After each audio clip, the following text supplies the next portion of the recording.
Bismillahirrahmanirrahim. Assalamualaikum warahmatullahi wabarakatuh. Oke teman-teman, kelas 12. Materi kali ini melanjutkan pertemuan sebelumnya yang saya share materi, yaitu tentang writing a report. Writing a report itu apa sih? Untuk writing a report ini, kalau kita artikan secara kamus, writing itu kan artinya menulis. A report adalah sebuah laporan. Jadi, writing a report ya artinya menuliskan sebuah laporan seperti itu. Kemudian, untuk penjelasan a report itu sendiri, saya menuliskan berdasarkan sumber dari Buku Erlangga, saya menuliskan 3 pengertian, 3 penjelasan atau penjabaran mengenai a report. Yang pertama adalah a report is a statement to describe the finding of research.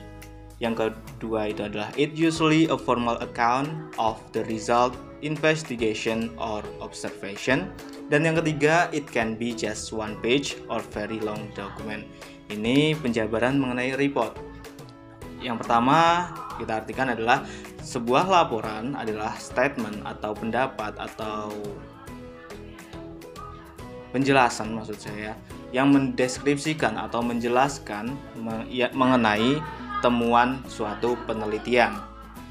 Saya ulangi, report atau laporan adalah sebuah statement yang mendeskripsikan tentang temuan sebuah penelitian. Kemudian yang nomor 2 adalah it usually formal account of the result, investigation or observation. Biasanya report ini bentuknya formal yang menjelaskan tentang hasil dari investigasi atau observasi. Kemudian, untuk penulisan report ini ada beberapa macam. Yang pertama adalah penulisannya hanya dituliskan dalam 1 halaman atau one page atau bisa lebih dari itu, cuman halamannya sedikit. Mungkin 1, 2 atau 3 halaman. Kemudian very long document. Very long document itu bentuk lengkapnya seperti itu. Selanjutnya itu ada preparation and planning. Preparation and planning.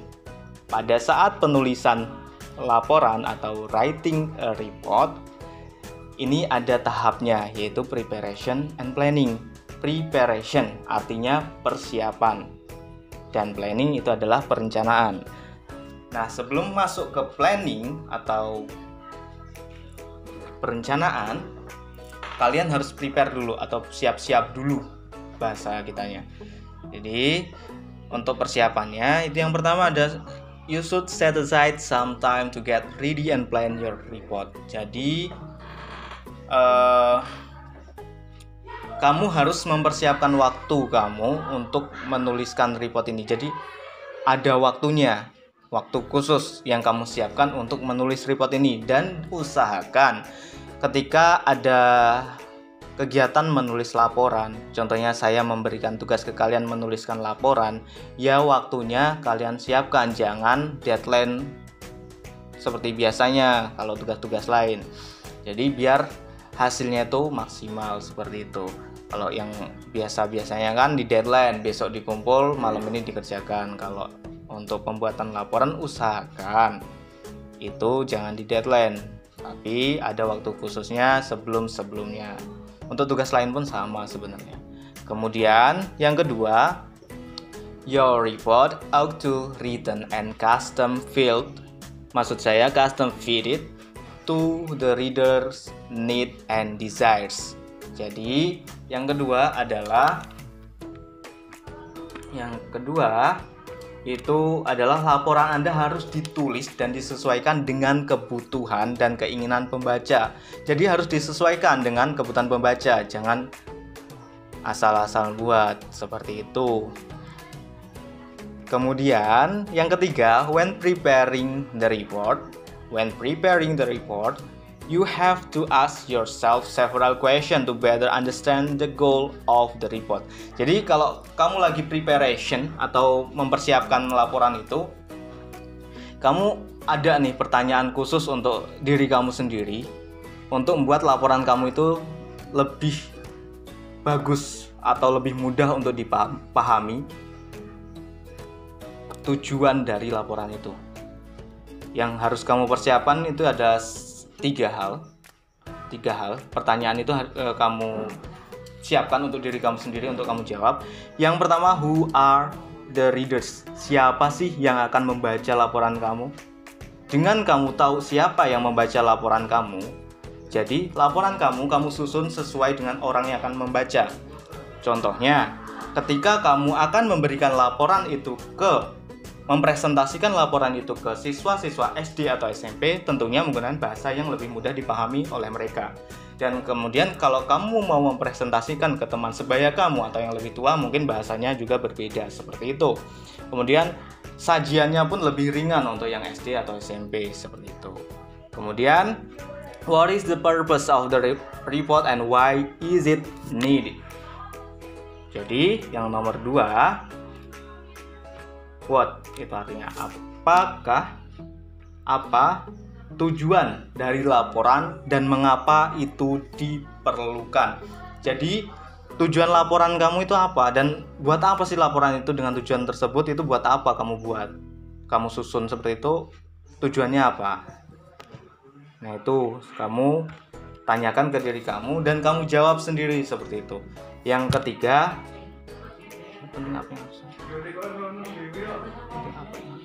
kemudian yang ketiga, what important information has to be in report. Jadi kamu juga tanyakan ke diri kamu sendiri tentang informasi penting apa yang harus ada dalam laporan. Jadi kamu susun sendiri informasi penting apa saja yang harus ada di dalam laporan itu yang memang akan kamu sampaikan ke audiens atau kemudian setelah kalian udah itu. preparation dan planning, udah kalian siapkan, udah sekalian susun rancangan-rancangan yang akan kalian sajikan. Di sini ada beberapa hal yang harus kalian perhatikan dalam penulisan report ini. Jadi ada beberapa hal atau structure of report. Susunan dari laporan ini itu harusnya gimana sih? Di sini akan saya jelaskan. Untuk laporan, seperti yang saya bahas tadi di awal itu, laporan ini bisa bentuknya satu lembar atau bentuknya dokumen. Khusus untuk jenjang SMK, untuk teman-teman yang di vocational high school atau untuk yang teman-teman di SMK khususnya, ini lebih disarankan ke bentuk laporan yang satu lembar atau 2 lembar itu saja, nggak sampai bentuk dokumen. Jadi bukan bentuk laporan yang lengkap. Untuk laporan yang lengkap biasanya disajikan kepada teman-teman atau kakak-kakak yang ada di universitas seperti itu, seperti laporan makalah ataupun laporan skripsi. Kalau untuk teman-teman yang di SMK masih menggunakan laporan yang sederhana. Susunannya ini untuk kalian ketahui, susunannya ada title or title page. Di sini ada 2 macam yang disajikan, title or title page. Kenapa dibedakan? Karena kalau title di sini untuk khusus yang 1 lembar atau 2 lembar tadi, kalau title page itu halaman depannya, halaman khusus untuk halaman judul saja, seperti itu.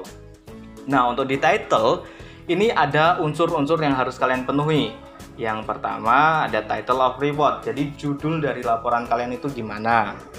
Kemudian yang B, name of person or organization receiving the report. Jadi siapa sih yang akan menerima laporan itu? Siapa sih yang akan mendapatkan laporan itu? Bisa dipahami.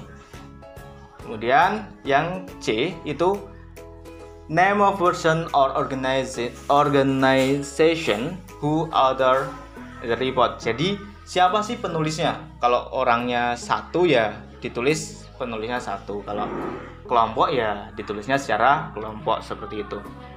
Kemudian ada di bawahnya lagi ada date the report was submitted. Jadi tanggal pengumpulan laporan itu. Selanjutnya nomor 2 itu ada table of content.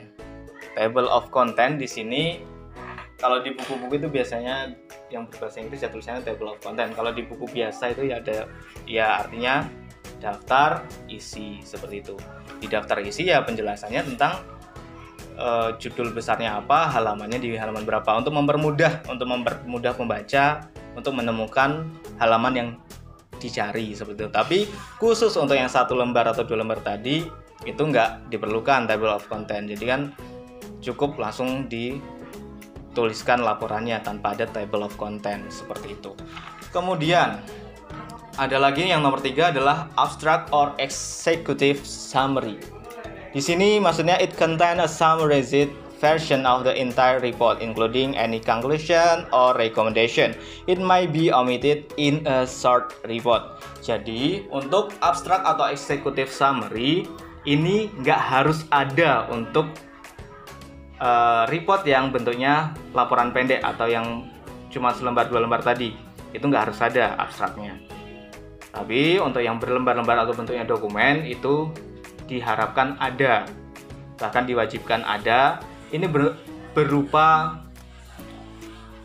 penyimpulan tentang report itu atau laporan itu yang di dalamnya berisi tentang mencakup, maksud saya, setelah membahas tentang isinya secara garis umum, garis besarnya, kemudian ada kesimpulan dan rekomendasinya seperti itu.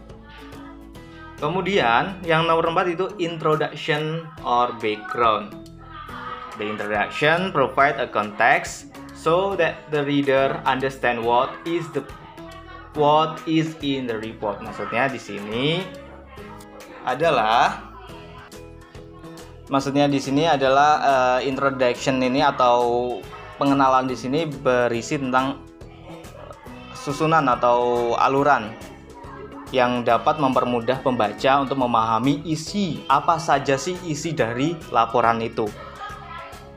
Dan introduction ini biasanya berisi tentang menjelaskan tentang tujuan and the scope of the report, aim and the scope of the report, seperti itu. Apa sih tujuannya, seperti itu. Kamu nulis laporan ini tujuannya apa sih? Nah, itu dijelaskan di dalam background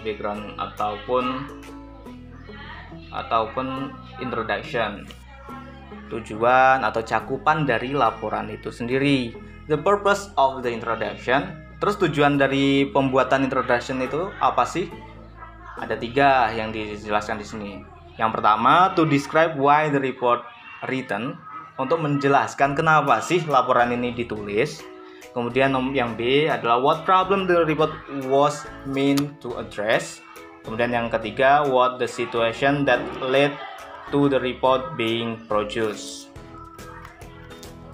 Maksudnya di sini, what problem the report was meant to address, yaitu masalah apa yang ingin ditangani oleh laporan ini yang dibuat ini. Masalah apa sih yang mau disusun atau maksud saya yang mau akan dilaporkan.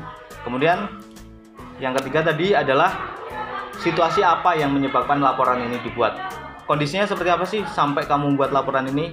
Nah, itu dijelaskan di introduction. Kemudian it tells the reader what specific aspect of the problem will be discussed. Maksudnya di sini menjelaskan aspek spesifik dari masalah yang akan dibahas. Jadi spesifikasi dari masalah ini apa sih? Ini dijelaskan di introduction, seperti itu. Oke, selanjutnya ada 4 lagi nih. Yang kelima, 6, 7, dan 8. Yang kelima ada main body of report atau discussion. Ini biasanya disebutnya dengan the body. The major part of the report is called the body. Jadi biasanya disebut dengan body atau kalau di bahasa Indonesia ini ya badan dari laporan itu, isi. Intinya isi laporan itu. It contain information about the problem that the report focus on. The fact and the details are explained in organized paragraph. Jadi di sini berisi tentang informasi tentang masalah yang difokuskan dalam suatu laporan. Jadi intinya di isi ini atau di body ini berisi tentang fokus masalahnya yang dijelaskan dalam laporan. Menjelaskan masalahnya yang menjadi permasalahan yang kita buat dalam laporan, seperti itu intinya. Kemudian berisi tentang fakta dan detailnya dijelaskan dalam paragraf yang tersusun. Jadi fakta-faktanya itu dijabarkan secara tersusun dalam sebuah laporan, seperti itu. Kemudian Yang nomor 6 itu ada conclusion or recommendation. Setelah kalian susun semua itu tentang laporan yang kalian buat, itu kalian susun secara rapi laporannya. Itu di akhir biasanya setiap teks atau bentuk teks yang ada di materi-materi lain biasanya ada conclusion dan recommendation. Di laporan pun ya sama seperti itu, ada conclusion dan recommendation. Di sini bisa conclusion atau recommendation atau bisa kedua-duanya. Di sini yang dimaksud dengan conclusion itu apa sih? The conclusion are the logical outcome of the information presented in the report. Kemudian recommendation itu apa? Recommendations are often included in or directly follow in conclusion. Maksudnya gimana nih? Coba diartikan. Kita artikan dulu coba. The conclusion itu apa sih artinya?